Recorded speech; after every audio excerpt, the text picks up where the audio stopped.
All right, welcome to this explainer. Today, we are diving into a truly fascinating perspective from traditional Chinese medicine, or TCM. We're going to look at how the modern comforts we absolutely love and rely on might actually be fueling our biggest chronic diseases. It's a completely different way of viewing our everyday habits through the lens of ancient wisdom, and honestly, the results are pretty eye-opening. So, the source material kicks right off with this really provocative claim.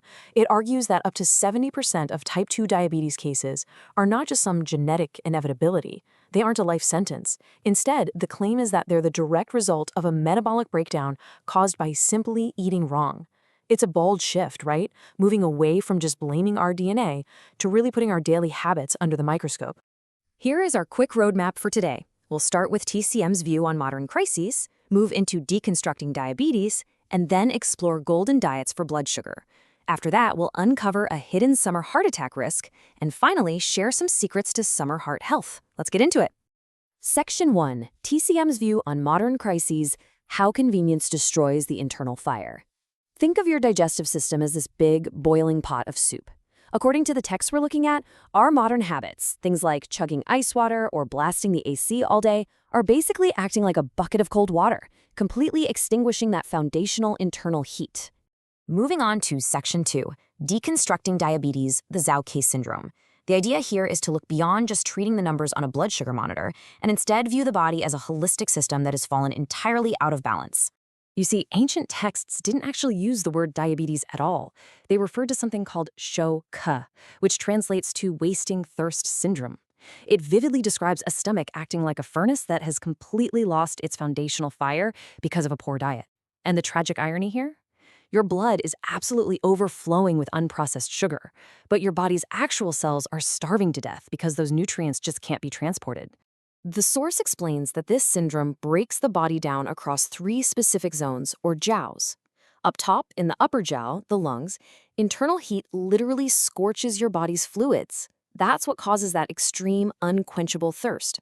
Then in the middle jiao, your stomach and spleen, you get this extreme hunger and paradoxical weight loss. Your stomach is burning up food instantly, but the damaged spleen can't move the nutrients anywhere. And finally, down in the lower jiao, it hits the kidneys.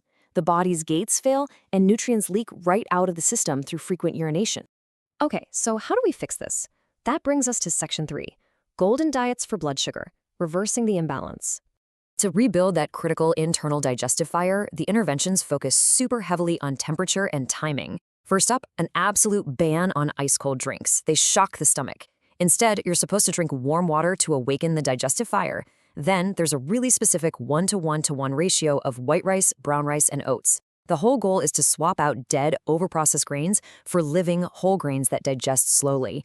And timing is absolutely everything here. You eat on a strict clock and completely cut out late-night snacks. This guarantees your organs actually get the rest they desperately need to repair themselves. Now, this next emphasized habit might actually be the hardest one for us to adopt today, the Rule of 30. That means chewing every single bite of food 30 times. Why? Because doing that generates saliva, which TCM reveres as golden fluid.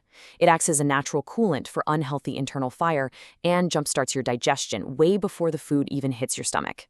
It is literally powerful internal medicine that our bodies produce entirely for free. But wait, this brings up a huge question, and really the unifying theme of our explainer today. If cold drinks destroy our digestion, and keeping that internal heat is so vital, then why are these sweltering, hot summer months actually a hidden peak season for deadly heart attacks? Let's explore that in Section 4, the summer heart attack risk, subverting cognition.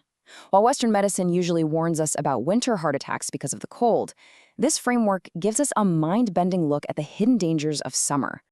It all boils down to this wild paradox of summer. Externally, your yang energy moves outward. You are hot, your pores are wide open, and you're sweating heavily. But internally, yin energy is dominating.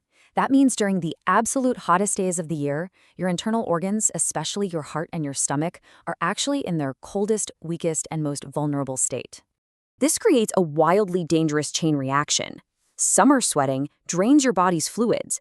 Imagine draining the oil straight out of a running car engine. Your blood loses water. It gets thick and sticky. Now picture that thick blood trying to pump through a heart that is already internally cold and vulnerable. When you suddenly introduce a massive shock, like chugging a glass of ice water or blasting freezing AC onto your sweating skin, those weakened internal blood vessels violently spasm. It acts just like a pressure cooker, and that is what triggers massive, sudden cardiovascular events. So how in the world do we protect ourselves? That's Section 5, Secrets to Summer Heart Health. Clear the heart, protect the pulses. Let's look at the natural countermeasures to survive this season. The dietary philosophy for this relies on a really elegant rule: 1 white and 1 bitter. The white means hydrating gel-like foods, like lily and white fungus. They replenish lost fluids and act a lot like plant collagens to smooth out your blood flow. The bitter refers to foods like bitter melon. These naturally clear out excess vascular heat and plaque, functioning a bit like plant-based insulin analogs. Put them together and they thin the blood and clear internal heat, all without damaging your stomach. Beyond diet, the source urgently recommends a physical intervention for cardiovascular emergencies. It's an acupoint called Naguan, literally known as nature's nitroglycerin. If you measure 3 finger widths down from your inner wrist crease and press firmly right between those 2 tendons until you feel a dull ache, this point is said to rapidly expand coronary arteries. It can help relieve spasms while you wait for emergency medical help. And for everyday maintenance, there's the Shenmen point. Look at the palm side of your wrist. Find the crease just below the base of your pinky finger and massage that small hollow area. It acts as a totally natural sedative. Doing this right before bed can soothe summer insomnia, calm a palpitating heart, and signal to your nervous system that it's finally safe to rest. To tie this entire explainer together, surviving the summer comes down to 3 absolute bans. Number 1, absolutely no chugging ice water. If you really need a cool drink, hold it in your mouth for 15 seconds to let it warm to body temperature first. Number 2, no extreme sweating from intense midday workouts. That just drains your heart's vital fluids. Gentle sweating is plenty. And number 3, no direct air conditioning. Keep the room temperature above 26 degrees Celsius and always cover your chest and belly at night to protect those cold, vulnerable internal organs. Ultimately, this whole perspective is a powerful reminder that our health isn't just decided in a doctor's office. It's shaped every single day by our chopsticks and our thermostats. It's all about protecting the body from extreme environmental shocks. So, looking at everything we've covered today, which of these modern, convenient habits are you going to break first to protect your internal fire? Think about it. Thanks so much for joining me on this explainer, and keep learning.